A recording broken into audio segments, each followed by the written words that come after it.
Kannada season 10 ಸ್ಪರ್ಧಿ Tanisha Kuppanda ಅವರು 6 ವರ್ಷಗಳಿಗೂ ಅಧಿಕ ಕಾಲ ಪ್ರೀತಿಯಲ್ಲಿದ್ದರು. ಮದುವೆ ಆಗಲೇಬೇಕು ಎಂದು ಅವರು ತುಂಬಾ ಆಸೆ ಪಟ್ಟಿದ್ದರು.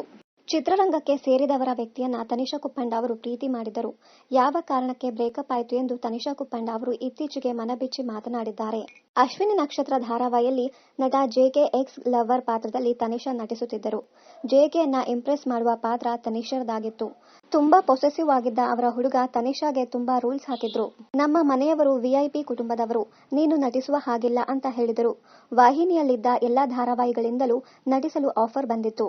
ನೀವೇ ನನ್ನ ಜೀವನ ಅಂತ ಆ ಟೈಮ್ನಲ್ಲಿ ಬಂದಿದ್ದ ಆಫರ್ಗಳನ್ನ ತನಿಷಾ ರಿಜೆಕ್ಟ್ ಮಾಡಿದರು. ತನಿಷಾ ಆಗ ಅಶ್ವಿನಿ ನಕ್ಷತ್ರ ಧಾರಾವಾಹಿಯನ್ನ ಅರ್ಧಕ್ಕೆ ಬಿಟ್ಟರು. ದುರ್ಗಾ ಧಾರಾವಾಹಿ ಶೂಟಿಂಗ್ ವೇಳೆ ಕದ್ದು ಮುಚ್ಚಿ ಸೀರಿಯಲ್ ಸೆಟ್ಗೆ ಬಂದು ತನಿಷಾ ಏನು ಮಾಡುತ್ತಿದ್ರು ಅಂತ ಅವರ ಹುಡುಗ ನೋಡುತ್ತಿದ್ದರಂತೆ. ಇದು ತನಿಷಾಗೆ ಆರಂಭದಲ್ಲಿ ಗೊತ್ತೇ ಇರಲಿಲ್ಲ. ನನ್ನ ಮೊಬೈಲ್ ಪಾಸ್ವರ್ಡ್ ಗೊತ್ತಿದ್ರೂ ಅವರು ಒಮ್ಮೆ ಕಳ್ಳನ ತರ ಬಂದು ಲಿಫ್ಟ್ನಲ್ಲಿದ್ದಾಗ ತನಿಷಾರ ಮೊಬೈಲ್ ಕದ್ದು ಏನಿದೆ ಅಂತ ಚೆಕ್ ಮಾಡಿಸಿದ್ರಂತೆ. ಧಾರಾವಾಹಿಯಲ್ಲಿ ಏನೇ ದೃಶ್ಯ ಇದ್ದರೂ ಕೂಡ ತನಿಷಾರನ್ನ ನೋಡಿ ಅವರ ಹುಡುಗ ಅನ್ಕಂಫರ್ಟಬಲ್ ಆಗಿ ಫೀಲ್ ಮಾಡುತ್ತಿದ್ದರಂತೆ.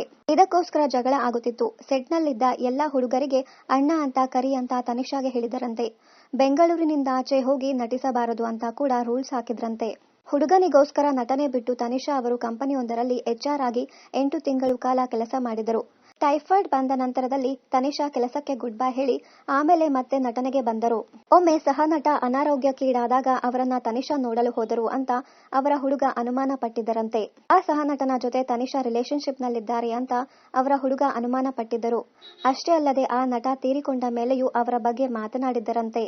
ತಾಯಿಯನ್ನ ಕರೆದುಕೊಂಡು ಎಲ್ಲಾ ಕಡೆ ಓಡಾಡಬೇಕು ಅಂತ ಅವರ ಹುಡುಗ ರೂಲ್ಸ್ ಮಾಡಿದ್ರಂತೆ. ಇದು ತನಿಷಾರ ಸುರಕ್ಷತೆಗಲ್ಲ, ಅವರ ಮೇಲೆ ಕಣ್ಣಿಡಲು.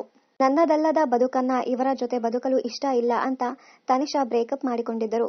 ಈಗ ಆ ಹುಡುಗನಿಗೆ ಬೇರೆ ಮದುವೆಯಾಗಿದೆಯಂತೆ. ಇನ್ನಷ್ಟು ಕನ್ನಡ ಧಾರಾವಾಹಿ, ಸಿನಿಮಾ ಹಾಗೂ ಇನ್ನಿತರ ನ್ಯೂಸ್ ಅಪ್ಡೇಟ್ಸ್ಗಾಗಿ ಚಾನೆಲ್ ಅನ್ನ ಸಬ್ಸ್ಕ್ರೈಬ್ ಮಾಡಿ. Thank you.